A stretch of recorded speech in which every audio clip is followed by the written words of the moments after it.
The Way of Shadows by Brent Weeks, Chapter 12. Welcome home, Master Blint's voice was tinged with sarcasm, but Azoth didn't hear it. The word home held magic. He'd never had a home. Durzo Blint's house crouched deep in the warrens underneath the ruins of an old temple.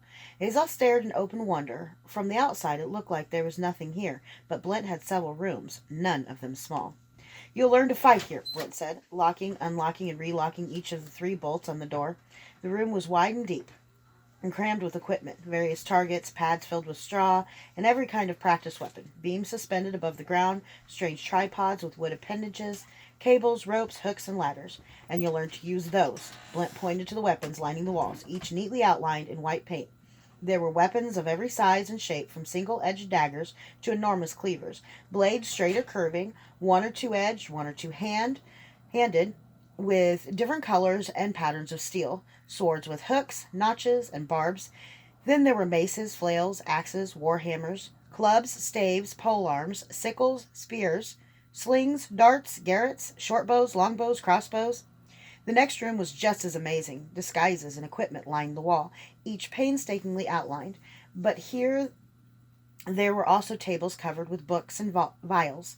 The books bristled with bookmarks. The jars covered a huge table and were filled with seeds, flowers, leaves, mushrooms, liquids, and powders. These are the base ingredients for most of the poisons in the world. As soon as Mama Kay teaches you how to read, you'll read and memorize most of what's in these books.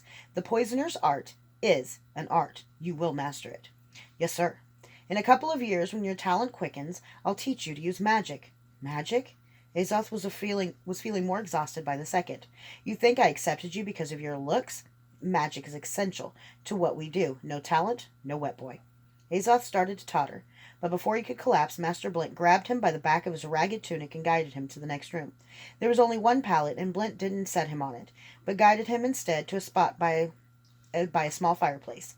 First kills are hard, Blint said. He seemed to be speaking from far away. Sometime this week you'll probably cry. Do it when I'm gone. I won't cry, Azoth vowed. Sure. Now sleep. Life is empty. When we take a life, we aren't taking anything of value. Wet boys are killers. That's all we do. That's all we are. There are no poets in the bitter business, Blint said. He must have left while Azoth slept, because Azoth now held a sword small enough for an 11-year-old in his fist, feeling awkward.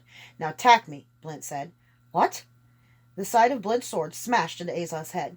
I order, you obey, no hesitations. Got it? Yes, sir. Azoth climbed to his feet and picked up the sword. He rubbed his head.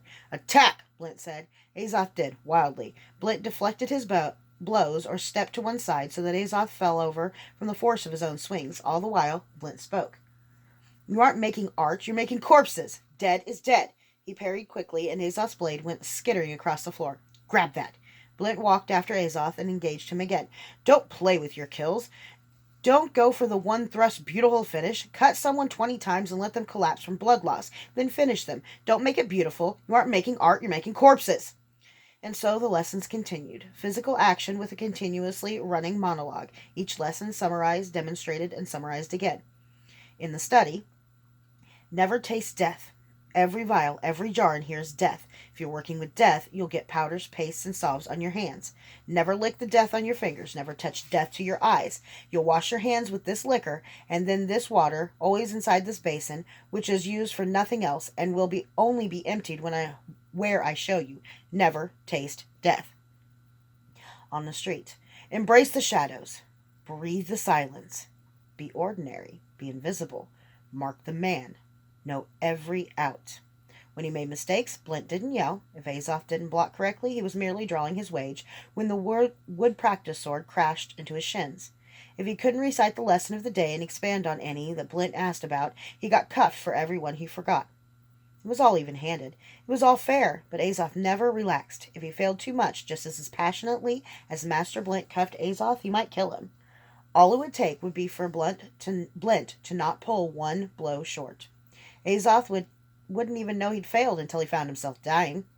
More than once he wanted to quit, but there was no quitting. More than once he wanted to kill Blint, but trying would mean death. More than once he wanted to cry, but he'd vowed he wouldn't, and he didn't.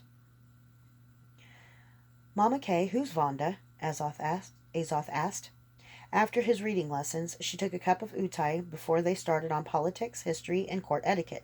After he trained with Blint all morning, he studied with her through the afternoon. He was exhausted and sore all the time, but he slept through the whole of each night and woke up warm, not shivering. The gnawing voice and debilitating weakness of hunger was only a memory. He never complained. If he did, they might make him go back. Mama Kay didn't answer immediately. That is a very delicate question. Does that mean you won't tell me? It means I don't want to, but I will because you may need to know, and the man who should tell you won't. She closed her eyes for a moment, and when she continued, her voice was flat. Vonda was Durzo's lover. Durzo had a treasure, and Kalidor's god king wanted it. You remember what I taught you about Kalidor?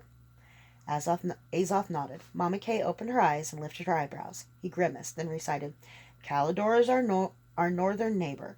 They've always said Sonaria and most of Middle Crew is theirs, but they can't take it because Logan's dad is at Screaming Winds. The pass at Screaming Winds is highly defensible, Mama Kay suggested. And the prize? When Azoth looked at her blankly, she said, Kalidor could go around the mountain the long way, but they don't because we're not really worth it, and the Sakage runs everything. Sonaria is corrupt. The treasury is empty. The Syrians raid us from the south, and the Lenat holds our eastern lands, and they hate Kalidorians even more than they hate most mages. So yes, we're not worth taking. Isn't that what I said? You were right, but not for all the right reasons, she said. She sipped her utai again, and Azoth thought she'd forgotten his original question, or that she hoped he had. Then she said, to get Durzo's treasure, the God King kidnapped Vonda and proposed a trade, the treasure for Vonda's life. Durzo decided that his treasure was more important, so he let her die. But something happened, and Durzo lost his treasure too, so Vonda died for no reason whatsoever. You're mad at him, Azoth said. Mama Kay's voice had no inflection whatever, and her eyes were dead. It was a great treasure, Azoth. If I were Durzo, I might have done the same, except for one thing. She looked away. Vonda was my little sister.